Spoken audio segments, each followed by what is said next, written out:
بسم اللہ الرحمن الرحیم۔ بڑھاپے کو آتا دیکھ کر اکثر لوگ پریشان ہو جاتے ہیں، لیکن آج ہم آپ کو بتائیں گے کہ سفید بالوں کی کیا اہمیت ہے۔ ہمارے اکثر بھائی سفید بال کو دیکھ کر پریشان ہو جاتے ہیں اور ان کو جڑ سے اکھاڑ دیتے ہیں کہ دوبارہ نہ آ جائیں۔ ہم آپ کو حدیث نبوی صلی اللہ علیہ وآلہ وسلم کی روشنی میں بتاتے ہیں کہ سفید بالوں کا آنا کیسا ہے۔ حضرت ابو ہریرہ رضی اللہ تعالیٰ عنہ فرماتے ہیں کہ میں نے حضرت محمد صلی اللہ علیہ وآلہ وسلم کو فرماتے ہوئے سنا ہے کہ جس مسلمان کے سفید بال ہوں اور وہ اپنے سفید بالوں کو نہ اکھیڑے، کیونکہ قیامت کے دن سفید بال بندے کے لیے نور بن کر ظاہر ہوں گے۔ سفید بالوں کے بدلے اللہ تعالیٰ جتنی تعداد میں سفید بال ہوں گے، سفید بالوں کے حساب سے اس بندے کی نیکیوں میں اضافہ کر دے گا، اور ایک ایک بال کے بدلے اس کے گناہوں کو مٹا دیا جائے گا۔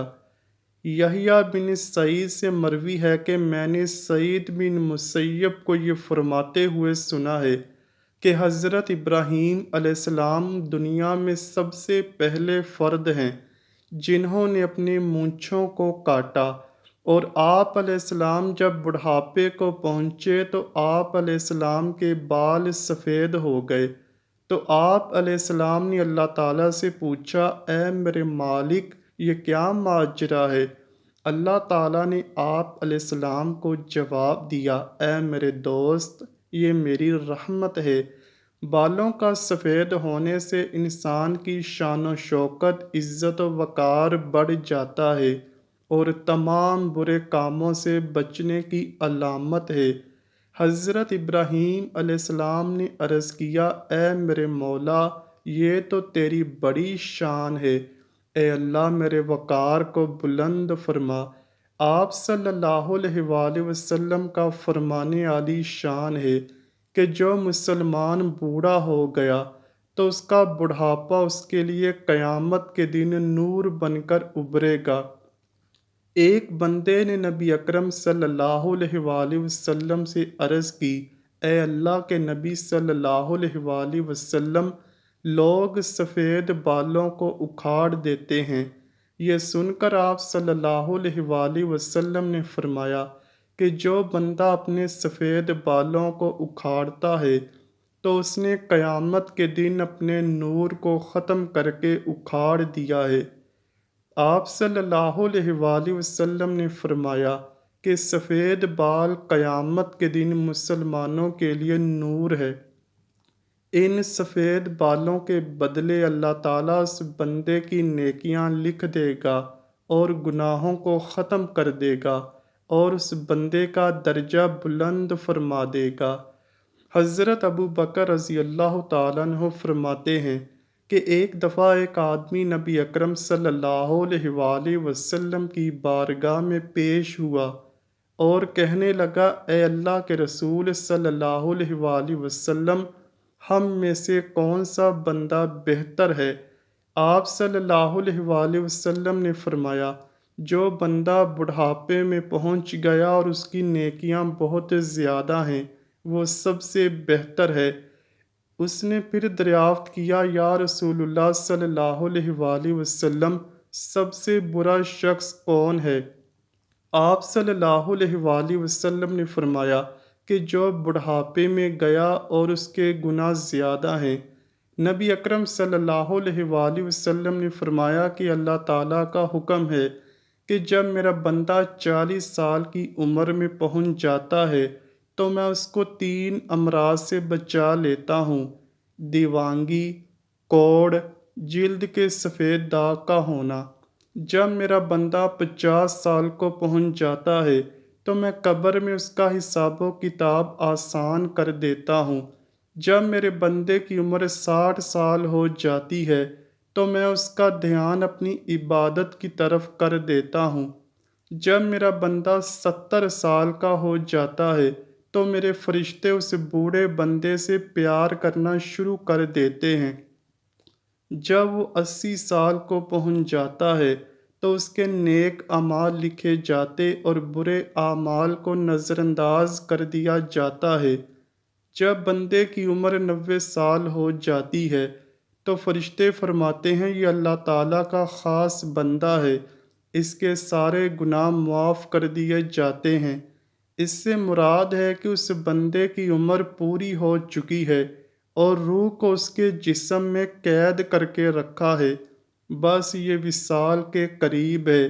جب بندے کی عمر بہت زیادہ ہو جاتی ہے تو اس کے ہوش و حواس قائم نہیں رہتے، جو منہ میں آتا ہے بول دیتا ہے، اس کو پتہ نہیں چلتا کہ وہ کیا کہہ رہا ہے، کون سے الفاظ بول رہا ہے۔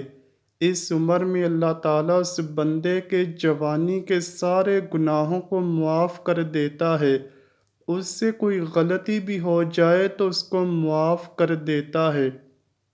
حضرت جابر رضی اللہ تعالیٰ عنہ سے مروی ہے کہ آپ صلی اللہ علیہ وآلہ وسلم نے فرمایا کہ حضرت جبرائیل علیہ السلام ابھی میرے پاس آئے اور فرمایا ہے، قسم مجھے اللہ تبارک و تعالیٰ کی جس نے آپ صلی اللہ علیہ وآلہ وسلم کو حق اور سچ کے ساتھ بھیجا ہے، ایک آدمی نے 500 سال تک سمندر میں ایک پہاڑ کے اوپر رہ کر اللہ تعالیٰ کی عبادت میں گزار دیے۔ یہ پہاڑ تقریباً 30 مربع میل پر مشتمل ہے۔ یہ پہاڑ کئی سینکڑوں میں پھیلے سمندر کے اندر واقع ہے۔ اللہ تبارک و تعالیٰ نے اس بندے کے لیے اس پہاڑ پر میٹھے پانی کا چشمہ عطا کر دیا جس کی دھار ہاتھ کی انگلی کے برابر ہے۔ اس پہاڑ کے پاس ایک انار کو اگا دیا ہے جس پر ہر دن ایک انار لگ جاتا تھا۔ وہ بندہ پہاڑ سے نیچے آتا، انار سے پیٹ بھر کر وضو کرتا اور خدا کریم کی عبادت میں مصروف ہو جاتا تھا۔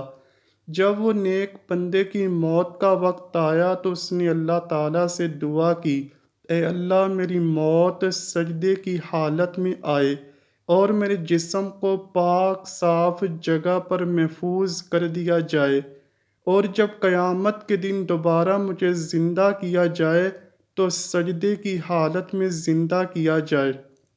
اللہ تعالیٰ نے اس کی یہ خواہش کو پورا کر دیا۔ ہم آسمانوں پر جاتے اور زمین پر اترتے وقت اس کو سجدے کی حالت میں ہی دیکھتے ہیں۔ روز قیامت جب اس شخص کو اللہ تبارک و تعالیٰ کی بارگاہ میں پیش کیا جائے گا تو اللہ تبارک و تعالیٰ اس کو فرمائے گا، اے میرے بندے میری رحمت سے جنت میں چلا جا۔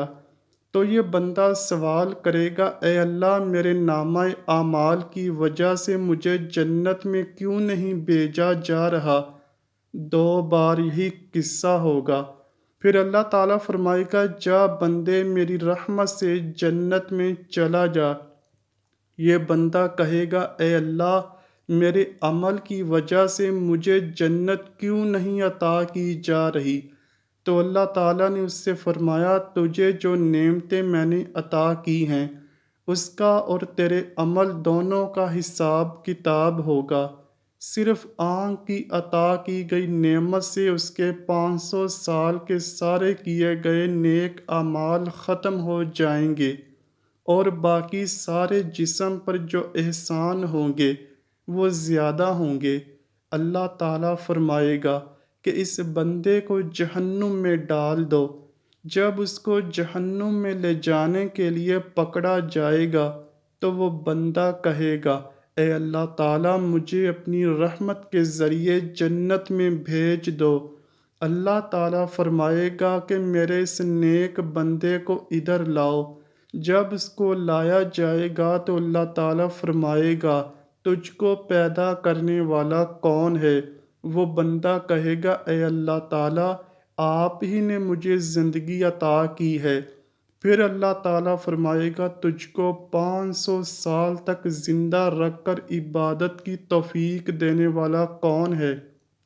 وہ جواب دے گا یا اللہ آپ نے ہی مجھے زندہ رکھا اور عبادت کی ہمت دی۔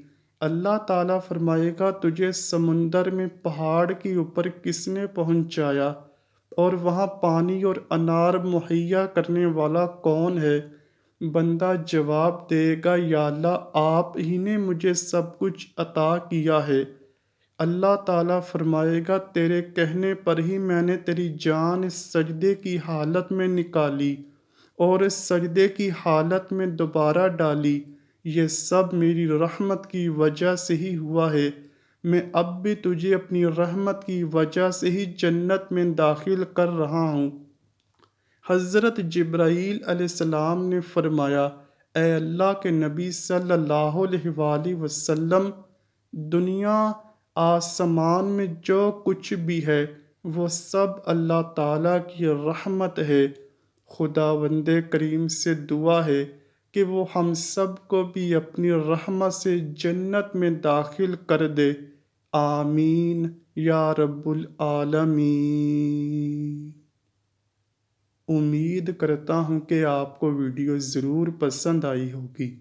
اگر ویڈیو پسند آئی ہے تو ویڈیو کو لائک کیجیے، شیئر کیجیے اور چینل کو لازمی سبسکرائب کیجیے۔ کمنٹ سیکشن میں اپنی رائے کا اظہار بھی ضرور کیجیے گا۔ ملتے ہیں اگلی ویڈیو میں، تب تک کے لیے اللہ حافظ۔